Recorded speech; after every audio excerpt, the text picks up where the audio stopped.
Hari ini kita akan merenungkan sebuah tema. Saya percaya tema ini membuat banyak orang bertanya-tanya. Ya.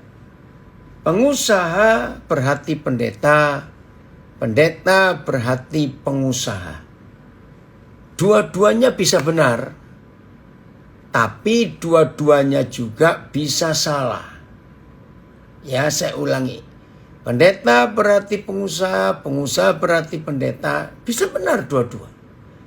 Tapi juga bisa salah kedua-duanya. Nah, kita akan bahas baik yang salah maupun yang benar. Supaya dengan terang firman Tuhan ini kita akan menentukan kita ini sedang di jalur yang salah atau di jalur yang benar. Saya ulangi lagi. Pendeta berarti pengusaha, pengusaha berarti pendeta. Itu benar. Tapi juga bisa salah. Nah, salah dan benar itu bukan tergantung siapa kita, pengusahanya atau pendetanya. Tidak. Yang membuat salah itu motivasi kita. Ya, motivasi kita. Saudara percaya atau tidak, Papa di surga, ya, dalam mengerjakan segala sesuatu. Ya, Papa di surga, Tuhan yang maha besar, yang maha kuasa, maha kudus. Itu dalam mengerjakan sesuatu untuk rencana kekalnya. Buat kita umat manusia ini. Itu yang dipakai adalah pikiran pengusaha loh, dan hati pengusaha. Atau pikiran bisnis, hati bisnis. Nah, dari mana kita tahu? Lihat dari mulai Nuh dipanggil. Karena sebelum Nuh, saudara kita itu tidak ditunjukkan apa saja aktivitasnya. Tapi Nuh ini jelas. Saudara bayangkan, Tuhan memberi Nuh hati seorang pengusaha. Karena mengerjakan kapal sebesar itu, maaf, kalau Nuh cuma karyawan biasa, nggak akan mungkin. Dan terus terjadi. Sampai menara Babel, Abram dipanggil. Wih, Abram itu orang kaya. Musa, wih, orang hebat, jenius. Dan terus kita lihat Daud, wih, raja yang hebat. Wih, Salomo lagi. Belum ada di dunia sampai hari ini selain Salomo bisa membangun istana yang dilapisi emas semuanya. Itu luar biasa. Tabut perjanjian itu, kemah tabernakel Musa itu, itu kaya sekali. Batu-batu permatanya itu yang, gak semua orang bisa punya, yang disebut dalam kitab Keluaran itu. Terus sampai ketika Tuhan Yesus memberikan perumpamaan talenta, skill, ada modal. Mungkin kata itu lebih bagus diberi modal. Nah, jadi Papa kita, hati dan pikirannya adalah seorang pengusaha. Ingin untung. Nah, untungnya di mana? Karena cuma ada satu di antara dua pilihan. Menguntungkan surga atau menguntungkan neraka. Ya, perhatikan. Jadi Papa kita itu punya hati bisnis, punya pikiran bisnis yang sangat kuat. Karena hanya mikir untung. Dan yang dipikirkan untung oleh Papa kita yang menguntungkan surga dan menguntungkan kita. Contoh saja. Begitu kita mendengar kata berkat. Ya, begitu kita mendengar kata berkat. Wih, ayo jujur. Siapa yang gak mau diberkati? Nah, itu pikiran pengusaha. Oke.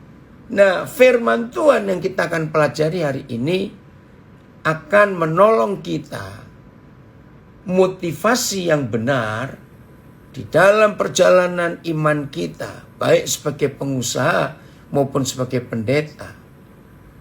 Itu yang akan menentukan kita ini salah atau benar. Jadi lagi sekali, pendeta berarti pengusaha, pengusaha berarti pendeta, itu tidak salah. Kalau motivasinya. Kita melihat ayat yang pertama.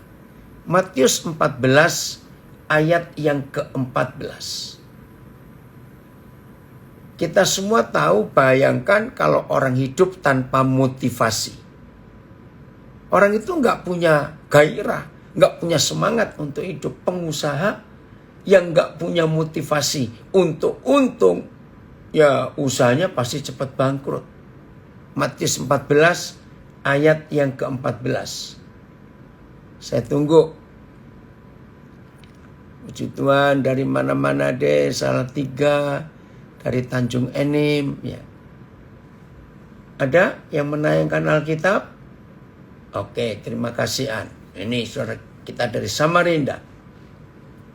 Matius 14 ayat 14. Inilah satu-satunya ayat yang saya tahu yang menuliskan tentang motivasi hidup Tuhan Yesus dalam pelayanannya. Dan motivasi ini mendorong dia untuk mengerjakan apa saja yang Tuhan Bapa di surga mau. Ketika Yesus mendarat, ia melihat orang banyak yang besar jumlahnya. Maka tergeraklah hatinya oleh belas kasihan kepada mereka, dan ia menyembuhkan mereka yang sakit. Saya baca terjemahan yang lain. Ketika Yesus keluar, dia melihat kerumunan besar orang dan berbelas kasihan kepada mereka dan menyembuhkan sakit mereka. PIS. Waktu Yesus turun dari perahu dan melihat orang banyak itu, ia kasihan kepada mereka.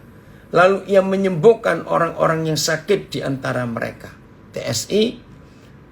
Waktu Yesus turun dari perahu, dia melihat banyak sekali orang yang sudah berkumpul di situ.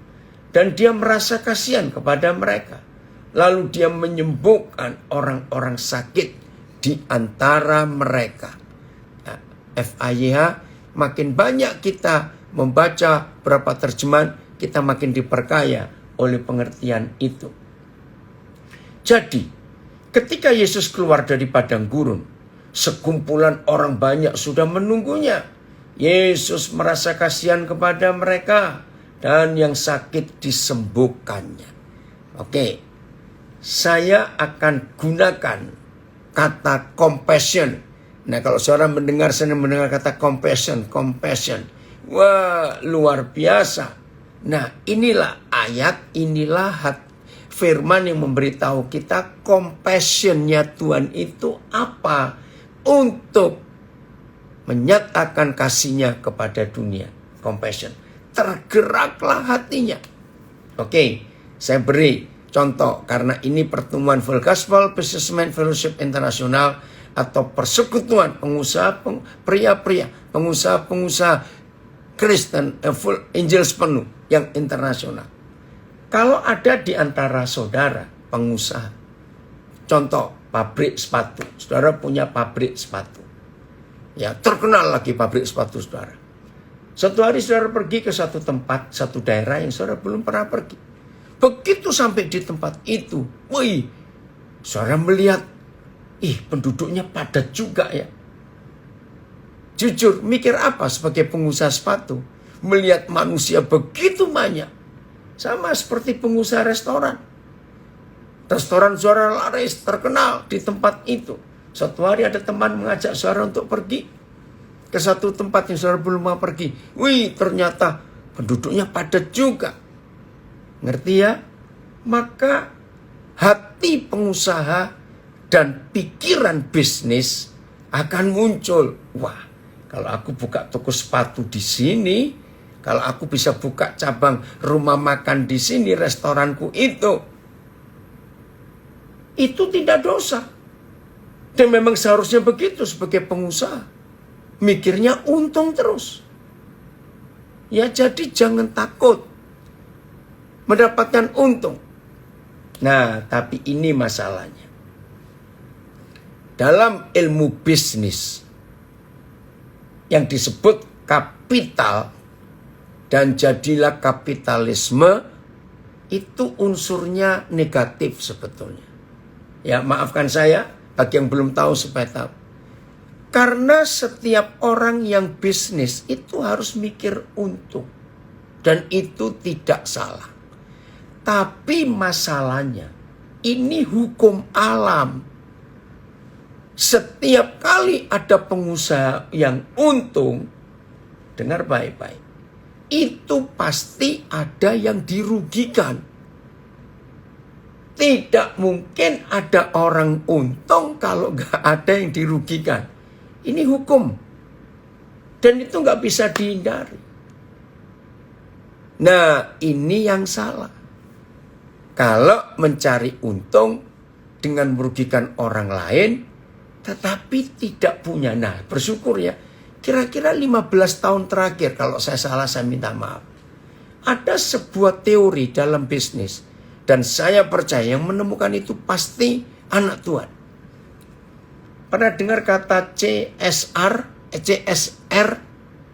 Ya, coba tolong tulis kepanjangannya ya. Ya, itu wajib di dunia bisnis, apalagi dalam hukum internasional. Pengusaha-pengusaha, pabriknya, usahanya harus ada satu departemen CSR. Bisa nggak? Community atau apa saya lupa ya. Oh ini dia, terima kasih anak saya dari Denpasar. Corporate Social Responsibility. Inilah tanggung jawab sosial dari semua perusahaan yang untung. Terima kasih Anton. Corporate Social Responsibility. Terima kasih, tanggung jawab sosial perusahaan. Ini diindonesiakan oleh saudara Jeffrey bin Adonia. Nah ingat, waktu Ahok masih jadi gubernur Jakarta. Hebat, karena memang dia otaknya bisnis, hatinya bisnis. Walaupun dia gubernur. Maka dia datangi pengusaha-pengusaha besar di kota Jakarta. Nah salah satunya adalah Simpang Semanggi, ya, jembatan Semanggi. Itu 100% tidak mengeluarkan dana APBD Provinsi DKI. Tapi diambil dari CSR tadi, ya, Corporate Social Responsibility. Dan itu menguntungkan sekali. Ya, tanggung jawab sosial perusahaan harus ada. Nah, maafkan saya. Pendeta berarti pengusaha tidak salah dan harus. Karena pendeta itu harus memikir untungnya kerajaan surga. Nah, kalau pendeta berarti pengusaha, itu wajib dan harus. Karena kalau surga diuntungkan, yang rugi dan bangkrut pasti neraka. Tolong catat ini. Tapi maafkan saya, ada pendeta berarti pengusaha yang diuntungkan cuma dirinya dan keluarganya dan kroni-kroninya saja. Maaf. Itu pendeta jahat. Mengancam jemaat dengan hukum perburuan. Kalau tidak nanti kamu terkutuk. Ada belalang pelahap, belalang pelompat, belalang pengerip, belalang pindahan yang akan makan hasil usahamu. Tapi tanggung jawab sosialnya atas uang yang didapat itu nggak imbang. Maaf ya, tidak ada gereja yang tidak punya kas diakonia. Ya, oh puji Tuhan dari Tanjung Enim, terima kasih Rahel. Ya, saya ulangi, hampir tidak ada gereja yang tidak punya kas diakonia. Itu pasti ada. Tapi menyedihkan. Jangan marah kalau saya berkata ini. Ada orang yang perlu. Sudah jelas orang ini susah. Tapi gereja seperti itu selalu menanyakan 3 hal penting. Cek dia anggota gereja kita atau tidak. 2, apa saja aktivitasnya. 3, kalau dia anggota gereja kita apa saja aktivitasnya. Yang ketiga ini selalu dicek. Coba cek kehadirannya. 3 bulan terakhir ini setia atau tidak. Bayangkan orang sudah mau mati, ditanya begitu lagi. Ini ada yang komen dari Salatiga, betul sekali. Itu yang kami alami di gereja. Oh itu adalah anggota gereja. Ini yang bertanya, ini seorang janda. Suaminya seorang polisi yang meninggal. Nah ini masalahnya. Jadi gereja mendapatkan uang itu enggak dosa.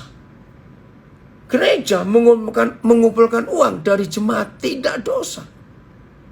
Asal CSR-nya tadi, tanggung jawab kesosialnya itu harus ada. Dan tidak boleh pilih-pilih, pokoknya orang. Nah biasanya kalau saya ngomong ini, pasti ada yang bertanya begini. Lah, masa kita nggak ngecek orang itu siapa? Bagaimana kalau kita dimanfaatkan oleh orang itu? Saya punya jawaban kebalik. Dan tolong yang setuju senyum-senyum aja sendiri. Toh saudara cuma ngeliat diri sendiri kok. Begini. Tiap kali ada orang yang bertanya kepada saya, Koden kok enak sih kalau nolong orang? Rasanya gampang saja. Apa Koden gak takut dimanfaatkan? Ini jawaban saya. Ayo jujur. Adakah di antara kita, selama kita hidup, kita nggak pernah memanfaatkan Tuhan? Ayo, ngerti nggak maksud ini? Rasanya nggak ada ya di antara kita, termasuk saya loh, saya harus minta ampun mengaku. Yang selama hidup nggak pernah memanfaatkan Tuhan.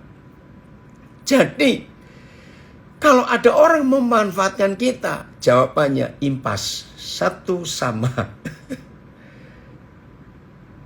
Yaitu. Nah, alasan kedua saya. Kenapa saya nggak pernah merasa dimanfaatkan. Walaupun itu saya dimanfaatkan. Ini kan bukan uang saya. Ini kan uangnya Tuhan. Saya dapatkan dari Tuhan. Lahir telanjang kok. Betul? Jadi semua ini kita mantan miskin. Nah kalau kita nggak pernah punya apa-apa, lalu kita merasa dimanfaatkan, berarti itu uang kita dong. Jadi kalau ada orang memanfaatkan saya nggak pernah merasa dirugikan karena bukan uang saya. Dan saya akan ingatkan orang itu, ingat loh, kamu nggak memanfaatkan saya dan gak menipu saya. Itu uangnya Tuhan yang saya kelola. Maka itu para pengusaha dan para pendeta, supaya hati kita tidak miring-miring ketika duitnya banyak, milikilah sikap hati bisa berkata cukup untuk diri sendiri. Ya. Lalu yang kedua, milikilah sikap hati. Tiap kali kita diberkati, ada keuntungan, langsung tanya, siapa Tuhan yang harus kami berkati dengan keuntungan ini? Nah, kalau dua hal itu ada di hidup kita, mau dapat untung berapa saja, kita nggak akan terjebak di dalam dosa. Karena satu lagi sekali, kita ini miskin asalnya. Ini semua ya mantan kere, kata orang hebat dari Makassar. Nah, bagi saudara yang baru kenal saya hari ini ada ratusan orang, ya. Pasti ada yang kenal di antara saudara, kena ratusan orang. Baik itu anak-anak saya maupun sahabat-sahabat saya, baik itu pengusaha-pengusaha, hamba Tuhan, siapa saja. Bagi yang belum kenal, supaya saya beritahu. Mungkin saya satu-satunya pengusaha. Saya ini pengusaha loh saudara. Ada banyak bisnis yang Tuhan percayakan kepada saya. Ya, tapi tidak 1 rupiah pun dividen yang saya dapat tahunan itu masuk ke kantong saya, tidak. Bahkan ada beberapa usaha dipegang oleh anak saya. Secara manajemen saya dapat gaji, ya, karena saya termasuk di situ. Tapi gaji saya pun saya tidak pernah ambil 1 rupiah pun. Semuanya saya salurkan untuk pelayanan. Tuhan berkati. Nah, orang-orang itu tahu saldo saya itu sering nol. Ya, sering nol. Dan itu sudah biasa buat saya. Dan saya nggak pernah takut sama sekali. Inilah hidup yang luar biasa. Kenapa saya nggak takut nol? Karena sumbernya nggak pernah berhenti kok. Nol kan hari ini, tinggallah tidur. Apalagi sekarang zaman bisnis online. Kan uangnya masuk sendiri. Nggak usah punya toko, nggak usah punya kantor, nggak usah punya karyawan. Loh betul tidak? Ngapain takut? Nol. Bagi yang belum tahu, supaya saudara tahu, saya ini pengusaha, saya juga pendeta yang tidak pernah takut menyerahkan ya kartu-kartu ATM saya kepada banyak orang. Sekarang sudah pakai apa istilahnya M-banking, SMS banking. Ya itu PIN-nya pun orang-orang itu tahu. Bisa mereka cek. Nah orang-orang bingung. Kenapa saya sebagai pengusaha, sebagai pendeta, kok nggak takut titipkan kartu ATM ke banyak orang? Alasannya cuma satu, saudara. Sering nggak ada isinya, maka itu nggak takut. ATM yang banyak isinya, wih pasti takut dong diserahin orang lain. Serius. Satu kali, ya saya diajak makan oleh seorang pengusaha. Lagi makan, tiba-tiba dia keluarkan amplop. Waduh, waktu itu saya tanya, boleh nggak saya tahu? Saya nggak mungkin hitung di depan orang. 20 juta koden. Oh ya. Nah pas hari itu saya lagi perlu banyak untuk saya bayar uang kuliah anak saya, bayar pelayanan ini. Saya bilang, kita makan dengan agak lama. Karena pesennya dia itu macam-macam, kami cukup banyak. Maksudnya gimana koden? Bisa nggak saya kasih ATM saya, terus sopirmu, kan dia bawa sopir. Saya minta tolong untuk transfer. Hah? Dia kaget. Sopir? Biar saya aja. Loh gak usah, kita lagi makan kok. Nah di situ saya jelaskan. Saya tuh gak takut. ATM saya dipegang oleh orang gak kenal pun saya gak takut. Apalagi sopir ini ada bosnya kok. Macam-macam. Saudara, lalu di amplop itu saya tulis. Transfer kemana saja, jumlahnya berapa. Nggak sampai 10 menit habis. Lalu saya bilang, tolong ya Pak, nanti cek saldonya berapa. Supaya bos tahu. Dia tertawa. Dan begitu sopir balik, saldonya ditulis. Nah pengusaha ini ngomong begini. Dan itu kalimat yang saya nggak pernah dengar dari siapapun. Sekarang saya baru tahu. Antara Tuhan dengan koden itu berlomba untuk memberi. Maksudmu gimana? Saya tanya. Ya ini buktinya. Tuhan baru beri, koden langsung beri. Nah melihat ini, Tuhan kan sungkan juga. Ya diberi lagi dong. Nah begitu Tuhan beri saya lagi, saya kirim lagi. Supaya saudara tahu ya, tapi jangan diikuti.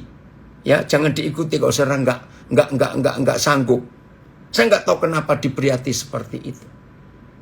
Kalau ada saldo di ATM saya nggak tahu saudara, ada perasaan berdosa. Ini siapa yang lagi perlu? Apalagi di masa COVID begini. Aduh, saya beli vitamin, suplemen, jutaan. Tadi malam saya masih hitung-hitungan dengan anak saya. Ini suplemennya masih ada berapa? Apalagi hari-hari ini gila. Corona ini bajingan, kurang ajar betul. Istri saya minggu yang lalu berdoa sambil menangis. Tuhan, akhiri. Jahat sekali. Belum pernah dalam hidup kita, saudara, dalam hidup saya. Tiap pagi buka sosial media ada yang meninggal. Tadi malam 2:30 ada yang meninggal lagi. Tuhan segera bertindak. Tuhan gak bisa begini. Jadi selama COVID ini, makin banyak pengeluaran saya. Untuk suplemen, untuk vitamin. Dan macam-macam lagi. Nah, itulah. Kalau saudara pendeta berarti pengusaha, tidak salah. Kalau saudara pengusaha berarti pendeta, tidak salah. Karena saudara gembala juga, karyawan-karyawan saudara sebagai pengusaha, itulah jemaat saudara yang harus saudara urus. Luar biasa bukan firman Tuhan ini? Maka itu motivasi kita itu. Tiap kali melihat orang banyak, kita itu mikir apa? Muncul apa di hati kita? Tiap kali melihat orang banyak. Hari Kamis malam, ya, ada seorang anak saya ngajak diskusi. Dia kerja di salah satu perusahaan besar, Artagraha di Jakarta. Nah, ternyata salah satu pimpinannya itu kenal saya. Kenalnya karena waktu itu dia punya 3 adik cewek yang kuliah di Melbourne. Nah, dia sebagai kakak sulung memperhatikan adik-adiknya. Sampai suatu titik, kakak ini melihat ketiga adik perempuan ini hidupnya ada perubahan. Lalu dia tanya, siapa yang bimbing kamu? Nah, akhirnya nyebut saya. Satu hari, waktu saya di Jakarta, saya ditelepon, pengen ketemu. Nah, akhirnya saya ketemu. Nah, saya kaget. Dia cerita semua tentang keluarganya. Nah, Kamis malam itu, anak saya yang kerja di situ tuh cerita. Ternyata pimpinan ini ngomongin tentang hidup saya. Memang suatu kali, dia pernah ngutus salah seorang anak buahnya ke Nabire. Dan tinggal di rumah kami. Tapi waktu utus itu, orang ini gak cerita kalau dia diutus. Dia bilang, saya seorang pengusaha dari Jakarta begini. Oh ya silakan, mau melihat apa yang dikerjakan oleh Pak Pendeta. Ya udah, karena nginep di rumah kami ya, dia tinggal dengan kami, makan bersama-sama. Baliklah ke Jakarta setelah berapa hari. Kaget saya. Orang ini nelpon yang ngutus itu. Hah? Jadi kamu itu utusannya? Iya. Oh, kamu ngutus. Ya udah, banyak ingin tahu. Nah, terus anak saya diajak diskusi tentang apa yang kami kerjakan. Maaf ya saudara. Jadi pengusaha pun harus punya hati pendeta. Karena karyawan saudara adalah jemaat saudara. Yang untuk dibimbing, untuk dilayani, ya, untuk hidup seperti yang firman Tuhan inginkan. Maka itu kalau ada pendeta berarti pengusaha. Tapi yang diurus itu cuma jemaat saja. Sampai tetangga saudara yang samping rumah pastori, sekian tahun bertetangga, nggak pernah tertarik kepada Tuhan Yesus. Berarti ada yang salah dalam kehidupan saudara. Saya mau baca ini, salah satu anak saya di Manado punya usaha. Dia memberi kesaksian. Betul Papa, karyawan-karyawan itu keluarga. Tidak perlu khawatir dengan ATM kita. Saldo di toko karyawan tahu. Jadi saat pandemi 2 tahun ini mereka susu berjuang sama-sama. Dan mereka bisa melihat Tuhan di dalam perjuangan di usaha selama ini. Nah, jadi makin terbuka ketika karyawan tahu sebagai keluarga bagaimana cash flow perusahaan itu. Ternyata mereka makin semangat. Sama. Maafkan saya. Gembala-gembala, pendeta-pendeta yang selalu, sering kekurangan. Pasti mereka tidak jujur kepada jemaat. Saya mempunyai bukti. Oh, ada yang komen, saya lupa ini. Kamu siapa? Aduh, terharu saya, Papi. Saya salah satu yang pernah dibelikan sepatu ketika waktu tidak ada sepatu untuk ke gereja. Aduh, ini kamu siapa, di mana? Ini ada anak saya dari Maluku Tenggara. Makasih Papa, karena Papa selalu menolong aku dalam kesusahan. Oh, ini ada kesaksian. Seorang pengusaha dari Makassar. Langsung Papi suruh saya transfer dari ATM-nya. Jadi 40.000 saja saldonya. Saya saksinya. Tuhan Yesus ajaib. Saya jadi bertobat dan tidak pernah takut kalau dana saya sisa 50.000 saja. Oh, kebalik ini ya. Jangan takut kalau tidak ada uangmu saat ini, tapi takutlah kalau Yesus tidak ada dalam hidupmu. Ya, ini salah seorang pengusaha juga yang saya pernah titipi ATM. Ternyata cek saldonya cuma tinggal 40.000. Nggak apa-apa. Saya nggak masalah. Oke. Nah, kalau hamba Tuhan gembala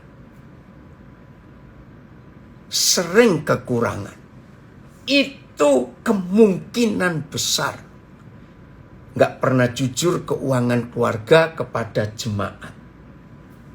Serius. Maaf ini ya, maaf. Jangan mikir macam-macam.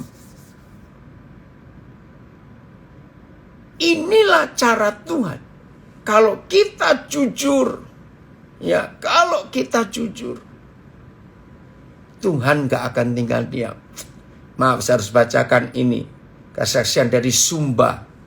Terima kasih Papa, selama ini banyak menolong kami sekeluarga. Maaf, kemuliaan untuk Tuhan, saudara. Nah, terus bagaimana caranya? Supaya tetap benar. Ini ayat terakhir. Karena waktunya cuma 40 menit. Ya, kalau murah hati, tolong ditambahi dikit ya waktunya. Kalau murah hati. Oke. Kita akan buka. Makasih Pak Antoni. Kita akan buka 2 Korintus 8. Biarlah para pendeta yang berarti pengusaha. Dan para pengusaha yang berarti pendeta. Mari kita lakukan ini. Aduh Reni, terima kasih. Terima kasih. Ini salah seorang anak saya, interior designer. Pertolongan kebutuhan dan bantuan langsung dari surga tepat pada waktunya. Demikian juga anak Tuhan. Pas kepepet banget. Kok tiba-tiba ada yang berikan pekerjaan dan transfer. Amin Reni. Luar biasa. Itulah Tuhan kita. Saudara-saudara, judulnya lihat, pelayanan kasih. Saudara-saudara, kami hendak memberitahukan kepada kamu tentang kasih karunia yang dianugerahkan kepada jemaat-jemaat di Makedonia. Ini loh yang luar biasa. Saudara, saya menghidupi ayat ini bersama istri saya. Dan kami anak-anak tahu semuanya. Apa yang mau disaksikan oleh Paulus tentang saudara-saudara kita di Makedonia. Ayat 2. Selagi dicobai dengan berat. Jadi nggak ringan loh. Mendengar kata pencobaan saja sudah ngeri-ngeri. Ini dengan berat. Nomor 2. Dalam pelbagai penderitaan. Mendengar kata penderitaan saja sudah ngeri-ngeri. Ini pelbagai. Catat. 1. Selagi dicobai dengan berat. 2. Dalam pelbagai penderitaan. Nah, sukacita mereka meluap. Aneh. Lalu kondisi ketiga, baca baik-baik. Dan meskipun mereka sangat miskin, namun mereka kaya dalam kemurahan. Orang Jakarta bilang gile. Gitu. Suatu kali saya tanya pada anak saya, dia guru, tolonglah terjemahkan definisi apa itu miskin dan sangat miskin. Lalu anak saya yang guru itu jawab, dan itu betul. Pak, kalau miskin itu nggak punya apa-apa. Lalu kalau sangat miskin, apa-apa nggak punya. Beda loh ternyata saudara. Nah, lihat kondisi gereja Makedonia. Dicobai dengan berat. Dalam berbagai penderitaan. Sangat miskin. Tapi sukacita mereka meluap. Mereka kaya dalam kemurahan. Aku bersaksi. Paulus nggak bohong loh. Dia bukan saksi dusta. Aku bersaksi bahwa mereka telah memberikan menurut kemampuan mereka. Bahkan melampaui kemampuan mereka. Luar biasa. Dengan kerelaan sendiri. Mereka meminta dan mendesak kepada kami. Supaya. Lihat tuh. Meminta dan mendesak. sudah dalam percobaan yang begitu berat, di dalam berbagai penderitaan, kondisi sangat miskin. Bagaimana mereka minta Paulus mendesak, supaya mereka juga beroleh. Saudara perhatikan itu. Beroleh apa? Beroleh bagian. Beroleh kasih karunia untuk mengambil bagian.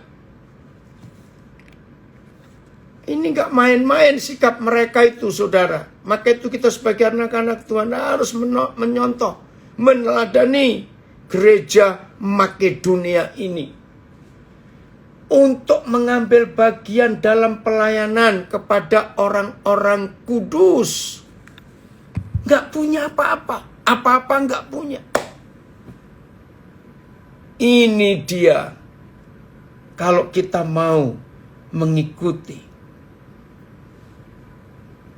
Ayat 5. Mereka memberikan lebih banyak daripada yang kami harapkan. Mereka memberikan diri mereka.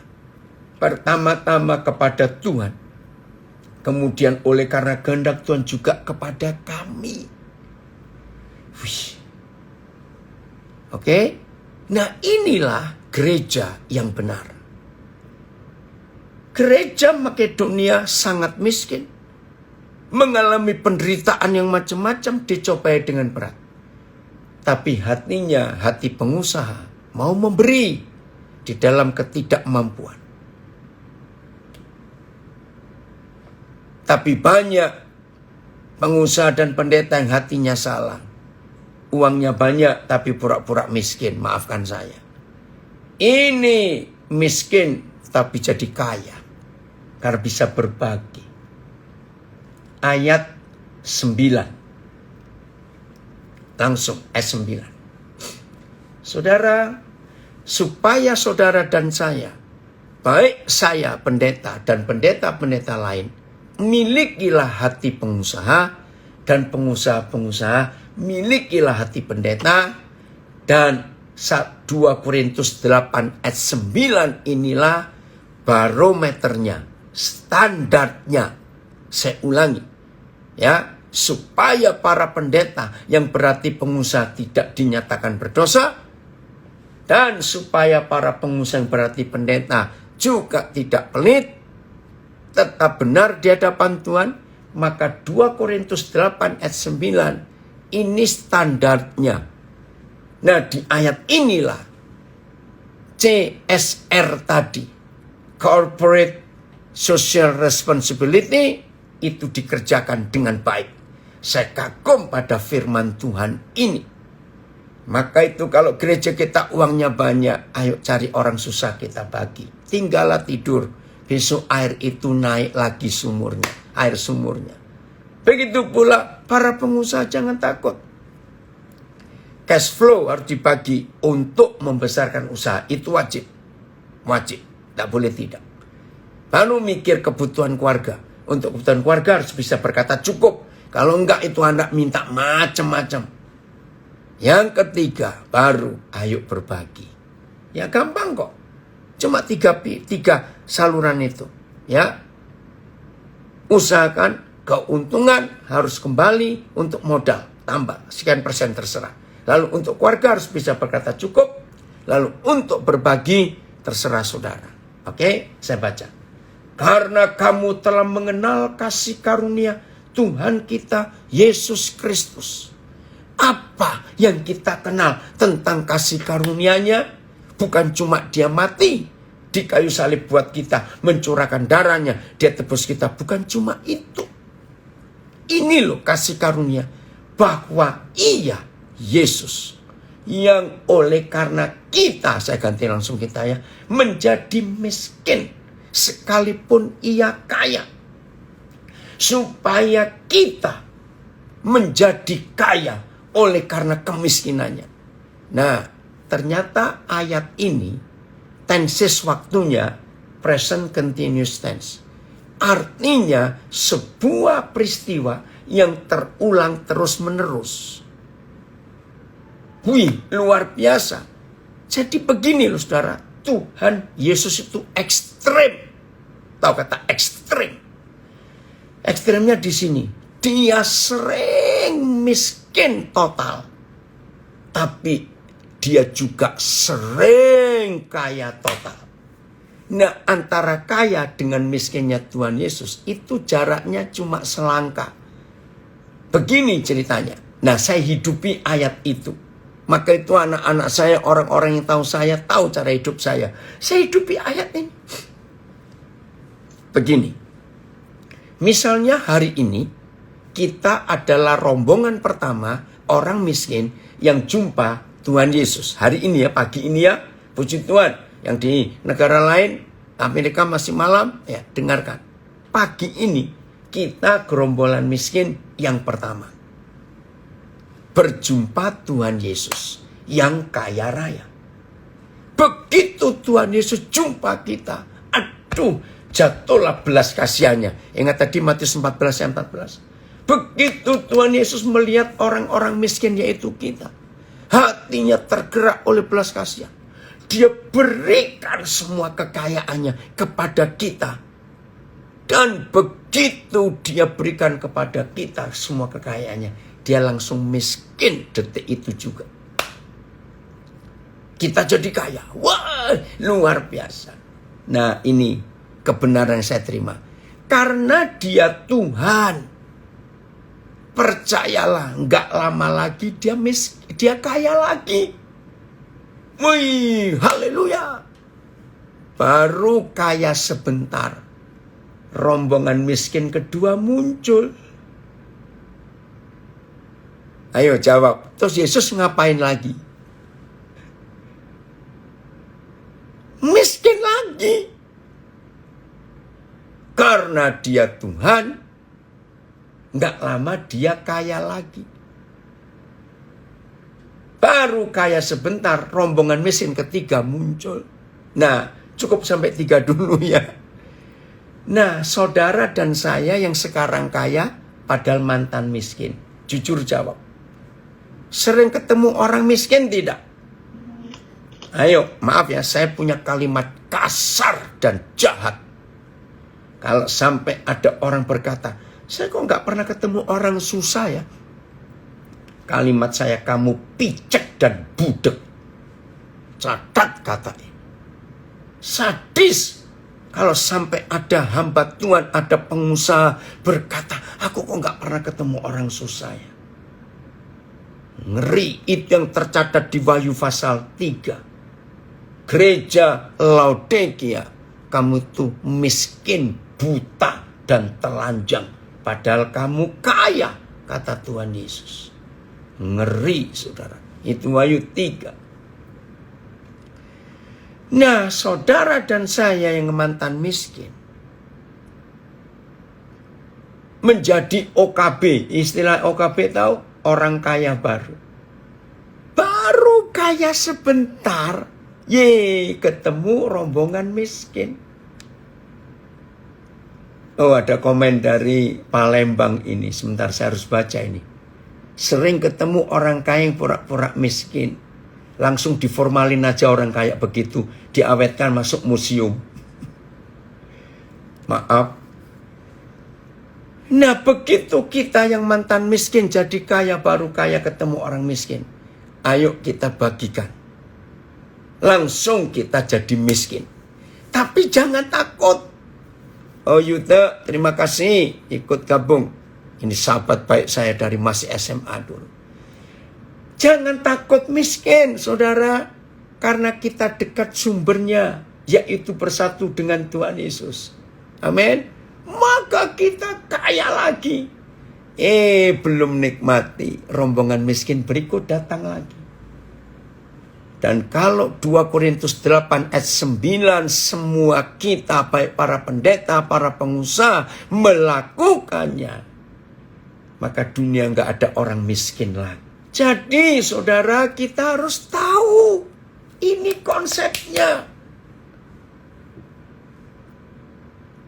Dunia akan berubah dunia akan keberkatan. Dunia akan dipulihkan melihat kasih Tuhan.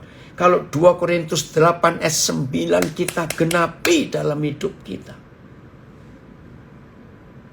Serius. Inilah kuasa Tuhan yang luar biasa itu dalam kehidupan kita. Maka kalau kita melakukan ini, dunia itu akan mengalami kasih Tuhan yang luar biasa. Oh, ada yang tanya. Pertanyaan saya, kenapa banyak pendeta dan anak Tuhan hidupnya pas-pasan? Apakah karena mereka pelit? Saya jawab, iya. Oke, saya akan jawab ini. Saya ini harus berterima kasih kepada Sungai Mahakam. Nah, aneh bukan? Kok Sungai Mahakam diberikan terima kasih?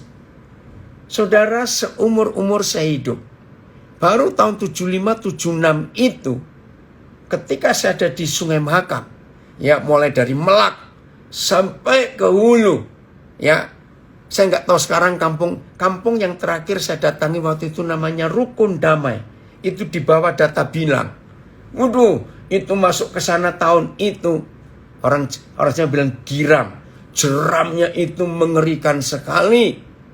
Berapa kali perahu-perahu yang kami naiki lucu, bukan kami naik perahu, tapi perahu naik kami. Harus dipikul perahunya. Kalau lagi surut sungainya batu-batu besar. Jadi kami sambil jalan kaki di tengah sungai, ngelewati batu-batu, mikul perahu. Maka itu kalau musim kemarau, sangat susah perjalanan di pedalaman. Karena kering sungai-sungai. Dan itu jeramnya membunuh, saudara. Perahu bisa hancur. Itu saya kagum pada motoris-motoris itu. Mereka gesit sekali. Sekali-kali ya punya pengalaman seperti itu. Jadi kalau akhir-akhir ini sudah ada olahraga arung jeram, saya sudah ngalami tahun 75 yang lalu. Ngeri sekali itu. Nah, di situ saya bersyukur. Kenapa? Pertama kali dalam hidup saya melihat, ya, Sungai Mahakam tidak, tapi sungai-sungai kecil. Saya menemukan mata air sungai. Nah, ini yang belum tahu. Ya, ini jawaban bagi, saya nggak tahu yang tanya siapa, Chan Yudi, saya belum kenal. Maaf ya, saya lupa, jangan marah ya. Nah, begini. Siapa yang belum tahu bahwa air yang keluar, debit air yang keluar dari mata airnya, dari sumber sungai itu, jauh lebih kecil daripada debit air yang keluar di muara sungai itu. Nah, ini harus tahu ini. Nah, kalau saya tidak di Sungai Mahakam, saya nggak akan pernah belajar ini. Maka itu ketika saya ditunjukkan fakta alam, dan saya menemukan 2 Korintus 8 ayat 9. Saya lakukan itu sejak tahun 75 sampai hari ini. Dan saya akan lakukan terus sampai akhir hidup saya nanti. Kalau Tuhan belum datang, dengarkan. Bagaimana mungkin air yang keluar dari mata airnya mengairi sungai itu kecil sekali. Tapi yang keluar di muara itu jutaan % lebih besar, saudara. Nah, yang belum tahu, supaya tahu, bagi yang sudah tahu, tolong beri peneguhan. Apa yang saya alami lihat sendiri itu. Kan bingung. Nah, dalam hukum ekonomi ini nggak berlaku. Bagaimana lebih besar pasak daripada tiang, ambruk rumah itu.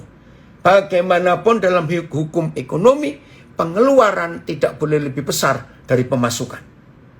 Tolong perhatikan. Nah, pemasukan saya kan cuma khotbah. Tapi Tuhan bisa percaya saya nyekolahkan ratusan orang. Hari ini menikah seorang dokter yang saya luluskan dari Manokwari. David, ingat keluarga Jerry Latukolan? Hari ini Dito menikah. Ini sedang berlangsung pernikahannya. Ini cucu saya. Waduh, waktu Tuhan nyuruh saya kuliahkan dia dokter.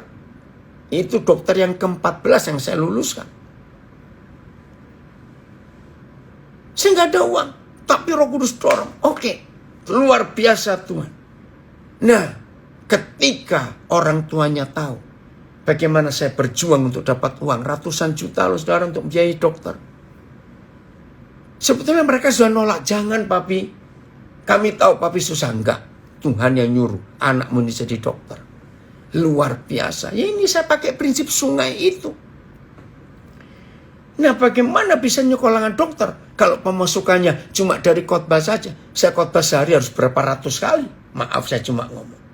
Nah, gara-gara Sungai Mahakam saya belajar. Maka itu yang penghasilannya dikit, jangan takut untuk mengeluarkan lebih banyak. Maka itu 2 Korintus 8 gereja Makedonia saya bisa ajarkan, khotbahkan dengan fakta hidup. Karena saya alami itu prinsip sungai. Maka itu kalau hari ini saya diundang oleh saudara dari Kaltim dan Kaltara, Kalimantan Timur, Kalimantan Utara, saya bersyukur. Karena saya punya hutang. Pedalaman pertama yang saya kunjungi di Indonesia dalam pelayanan saya itu Mahakam tahun 75. Ya, terima kasih kepada orang-orang Kaltim Kaltara. Desa-desa pertama yang saya kunjungi itu Sangir tahun 74, maaf. Tuhan luar biasa. Tapi Sungai Mahakam. Ternyata begini. Ada 4 tambahan debit sungai. Air sungai itu. Waktu Roh Kudus menguraikan itu saya di pedalaman Mahakam. Saya bilang terima kasih Papa. Maka itu sejak hari itu saya mau jadi sungai. Saya nggak mau jadi got. Ingat ya, lawan katanya sungai itu selokan. Selokan itu pasti bau karena tidak mengalir. Dengar ini. 1. Debit air sungai bisa bertambah. Bukan dari sumbernya. Karena ada hujan yang turun. Nah, hujan itu bonus. Hujan itu bukan usahanya sungai. Itu dari Tuhan. Nah, saya dalam pelayanan sering terima bonus. Saudara pengusaha kan sering terima bonus. Pendeta sering terima bonus. Nah, waktu saya mau menikah, ini yang saya katakan pada istri saya. Income kita ada 2 loh. Saya bilang, apa itu? 1 persembahan pelayanan, 2 itu bonus. Nah, istri saya tanya, bonus itu apa? Begini, kalau saya lagi tidak melayani, tahu-tahu ada orang memberi saya berkat. Nah, itu buat saya bonus. Itu bukan jerih payah saya. Nah, saya bilang pada istri saya, itu nggak boleh kita pakai 1 rupiah pun, kita salurkan ke sungai pelayanan kita. Oh ya? Oh, saudara, 2 tahun lewat pernikahan kami, istri saya itu bilang, wih, ternyata bonus kita jauh lebih banyak daripada persembahan pelayanan. Nah, itu dia. Itu yang keluar. Nomor 2. Ternyata makin panjang sungai itu, banyak sungai-sungai kecil numpang bermuara. Karena sungai kecil muaranya nggak sampai ke laut. Ngerti ya? Nah ini, tolong ya, yang nggak pernah bergaul dengan sungai, hari ini coba cari sungai lah, gitu aja. Supaya saudara nggak bingung-bingung. Maka itu saya berutang pada Sungai Mahakam. Saudara lucu loh. 13 November 75 berangkat. Saya keluar dari Samarinda, dari Melak ke Samarinda. Itu tanggal 29 April 76. Dan saya tersiksa betul. Karena 6 bulan lebih mandi di tempat terbuka. Hanya pakai basahan saja istilahnya. Ya mandi, cuci, beol, sikat gigi, masak, di situ semuanya. Sungai Mahakam ini. Begitu balik ke kota, saya mandi di kamar mandi, kok rasanya tempat ini kok nggak enak sekali. Bayangkan sampai begitunya. Oke, waktu itu saudara sepeda aja nggak ada. Nah, makin panjang sungai itu ternyata makin banyak sungai-sungai kecil numpang bermuara. Itu apa? Nah, ini hal kedua. Saya membimbing anak-anak itu sejak tahun 70-an. Mereka masih SMP, SMA. Tahun 80-an mereka sudah lulus kuliah, sudah bekerja. Mereka punya usaha. Nah, mereka-mereka yang punya usaha itu ngomong kepada saya, Koden, pelayanan Koden luar biasa. Nah, mereka walaupun nggak semua ya, mereka itu memberi saya saham kosong untuk masuk ke pelayanan saya. Jumlahnya terserah mereka, saya nggak pernah menentukan. Nah di situ sungai pelayanan saya bertambah terus. Karena makin banyak muara-muara. Jadi ada yang ini tipis saham 5%, 10%. Ya, saya bilang maksimal itu 25%, nggak boleh lebih daripada itu. Dan mereka tahu. Itu nggak saya pakai sama sekali. Padahal saya punya hak untuk pakai. Maka itu kami suami istri bersyukur bisa berkata cukup. Pernah dihitung loh saudara. Berkat yang Tuhan berikan kepada kami. Untuk kami pakai hidup itu nggak sampai 2%. Maka itu, maaf ini cuma cerita. Berat badan kami dari dulu begini-begini saja. Karena ya kami mau bisa berkata bersyukur. Nggak sampai 2%. Jadi sungai-sungai kecil itu terus numpang bermuara. Banyak sekali. Puji Tuhan untuk itu. Dan kami salurkan semuanya. Nomor 3. Makin panjang sungai itu, berarti makin banyak mata air tambahan yang muncul. Nah, ini luar biasa. Ada saja cara Tuhan untuk memberikan mata air baru di sepanjang sungai pelayanan kami ini. Hebat sekali. Oh, ini ada yang komen. Saya nggak tahu Paulus Timotius T ini siapa. Oh, jadi ingat sungai di kampung, tempat mandi cari udang ikan. Tapi nggak pernah ambil pelajaran darinya. Bersyukur hari ini dibukakan cara berpikirnya. Sambil mengingat sungai di kampung. Benar, ada banyak anak sungai bergabung ke sungai besar itu. Terima kasih Pak Gembala. Puji Tuhan. Nah inilah hidup. Nah terus saya ngomong. Apa jadinya kalau ada sungai pelit? Nah Chan, ini yang tanya tadi ya. Apa itu sungai pelit? Sungai pelit itu mempersempit muara. Orang pelit kan pengeluarnya diincrit-incrit. Tahu kata diincrit-incrit. Saudara tolong dengar ya. Sungai yang mempersempit muara. Padahal masuk airnya banyak. Dengar baik-baik. Terjadi banjir. Dan kalau sungai itu banjir karena mempersempit muara, maka korbannya banyak. Maka itu pendeta kaya pelit, pengusaha kaya pelit, engkau membunuh banyak orang.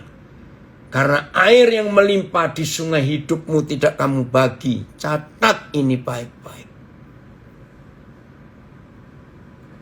Jangan mempersempit muara. Justru makin banyak debit air yang masuk ke sungai kita. Ayo kita perlebar muara. Supaya lebih banyak orang. Dan air laut jadi makin segar. Karena ada tambahan air dari darat.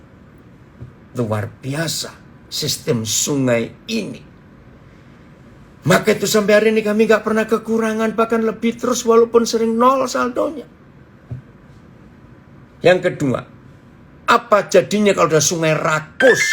Ya, maaf. Apa jadinya kalau ada sungai rakus? Apa itu sungai rakus? Saudara lihat, sungai Mahakam itu panjang loh. Nggak tahu berapa ratus kilometer itu ya. Dari hulu sampai ke muaranya. Kan nggak didinding, nggak ditalut. Itu semuanya tanah. Ngerti nggak sungai rakus? Sepanjang sungai itu tanggulnya, ya tepi sungai nyerap semua airnya untuk diminum sendiri. Saudara bayangkan kalau ada sungai rakus. Sungai itu melebar dan membunuh banyak orang. Jadi pelit dan rakus adalah adik kakak kembar. Yang sumbernya dari neraka. Catat. Maka itu ada 3 ayat di perjanjian baru. 1 Tuhan Yesus yang berkata. 2 Paulus yang berkata. 3 kitab Wahyu. Orang pelit walaupun gak berzina, gak membunuh, tetap masuk neraka. Maka itu kalau ada pendeta kaya pelit, tunggu saja. Maaf saya berkata ini. Ada pengusaha Kristen pelit, tunggu saja kamu. Nah jangan salahkan saya, yang milih tema bukan saya. Kalau saya ingin tanya siapa milih, saya kasih nomor teleponnya. Maaf. Ini ada yang komen. Oh panjang sungai Mahakam 980 km. Wow. Ada yang komen, saya nggak kenal siapa. Makasih Bapak Gembala. Luar biasa. Terus diberi kesehatan. berkat buat Pak Gembala. Dulu pernah ketemu waktu syuting di Nabire. Wow, maaf. Tetap sehat terus ya Pak Gembala. Gusti semberkahi keluarga. Pelayanan Bapak matur nuwun sangat. Tapi ngapunten kalau supin jenengan iki sinten. Pernah ketemu di Nabire ternyata. Oke ya. Jadi siap. Kaya langsung miskin mendadak. Miskin mendadak, kaya mendadak. Siap nggak untuk terus berbagi sampai nggak ada orang miskin lagi di dunia? Orang pelit tidak ada di surga, betul. Baca itu kitab Wahyu. Ya, pasal 21 atau 20. Oke, selamat menjadi pelaku firman. Jadilah pendeta yang berarti pengusaha, tapi CSR-nya jangan lupa. Jadilah pengusaha yang berarti pendeta, gembalakan karyawan, dan tetap berbagi semua. Oh, ini ada yang tanya, bagaimana kalau usahanya cuma toko yang hasilnya cukup kami, ya cukup kami ingin belajar menjadi sungai. Nah, mulai hari ini motivasi dirubah. Tuhan, aku nggak mau jadi sungai kecil, aku mau jadi sungai besar. Tuhan selalu bekerja lewat hati kita. Kalau saudara memiliki hati yang besar, ingin jadi sungai yang besar, walaupun saudara cuma toko kecil, hidupnya pas-pasan, Tuhan akan memperbesar sumbernya dengan tambahan 3 hal tadi. Ya, air hujan dan yang 2 lagi. Saudara ingat itu, pasti bisa. Betul, itu yang saya lakukan dalam hidup. Saya cuma saksi ya saudara, supaya saudara tahu. Sampai hari ini, kira-kira Tuhan mempercayai kami ini bisa membeli rumah kira-kira 65 rumah loh sekarang. Di banyak tempat di Indonesia. Dan rumah-rumah itu nggak pakai nama kami. Dan rumah-rumah itu nggak kami kontrakkan, nggak kami sewakan. Kebanyakan untuk kami supaya orang yang keluar penjara, yang nggak punya rumah bisa tinggal. Dan terus, kalau Tuhan nyuruh kami beli lagi, kami kan beli. Walaupun seringkali saldonya nggak ada. Tapi pas begitu ada, Tuhan berkati. Inilah prinsip sungai. Jadi tema ini akan memberkati Indonesia dan dunia. Jadilah pelaku firman Tuhan. Tuhan memberkati. Haleluya.